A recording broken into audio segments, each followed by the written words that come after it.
if our guys are holding between 50 to 53 on a 105 interval, they're getting between 10 to 15 seconds rest.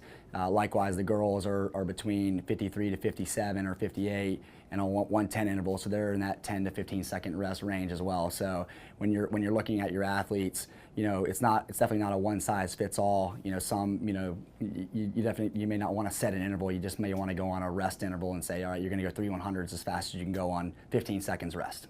Our aerobic phase is probably not necessarily what a traditional aerobic phase might be. We definitely are thinking speed from the get-go. I think that building power and speed for a 50 freestyler is probably the most difficult thing. Building that top end speed is the hardest thing to do, and it takes the longest. So the last thing we want to do is wait until, you know, 3/4 of the way through the season and start building power and speed into it. So really early on in the season, you know, we will add power in early on. You know, we do spend the first 4 to 6 weeks in our aerobic phase, but we're doing speed and power work early in that phase. They may come in to a practice, you know, coming off the weight room and only have an hour-long practice, and we'll throw them on the power racks and do 20 reps on a minute on the power racks, which is not necessarily speed development because it's such a short rest.